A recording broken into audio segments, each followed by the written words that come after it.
ঈদের বাজার। স্বাধীন সার্বভৌম বাংলাদেশে এই প্রথমবারের মতো তার আশীর্বাদের সওগাত নিয়ে এলো খুশির ঈদ।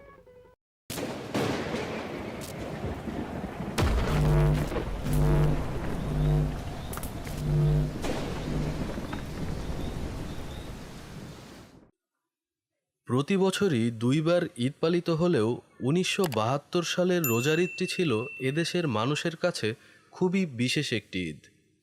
টানা ২০০ বছর ব্রিটিশদের এবং ২৫ বছর পাকিস্তানের শোষণ নিপীড়ন থেকে মুক্ত হয়ে এ ভূখণ্ডের বাঙালিরা প্রথমবারের মতো আপন পরিচয়ে ঈদ উদযাপন করে। সদ্য স্বাধীন বাংলাদেশে তখনও মুছে যায়নি রক্তের দাগ, বাতাসে মিলায়নি বুক ফাটা কান্নার আওয়াজ। তবুও রোদ ঝলমলে আলোয় মুক্তির আনন্দে অন্যরকম ছিল স্বাধীন বাংলাদেশের প্রথম ঈদ।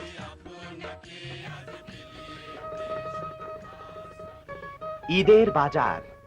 স্বাধীন সার্বভৌম বাংলাদেশে এই প্রথমবারের মতো তার আশীর্বাদের সওগাত নিয়ে এলো খুশির ঈদ। এক মাস কৃচ্ছ সাধনের পর স্বাধীন পরিবেশে পবিত্র ঈদ এলো সাম্য, মৈত্রী ও আনন্দের বাণী নিয়ে।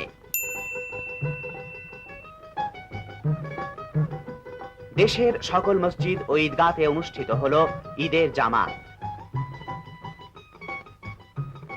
রাষ্ট্রপ্রধান বিচারপতি জনাব আবু সঈদ চৌধুরী শরীক হলেন ঢাকার আউটার স্টেডিয়ামে অনুষ্ঠিত ঈদের জামাতে।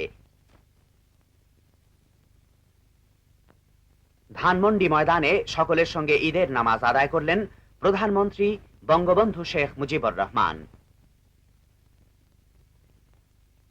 এবার ঈদের নামাজ শেষে দেশের সর্বত্র স্বাধীনতা যুদ্ধে শহীদদের রুহের মাগফিরাত, দেশের সমৃদ্ধি এবং পাকিস্তানে আটক বাঙালিদের প্রত্যাবর্তন কামনা করে মোনাজাত করা হয়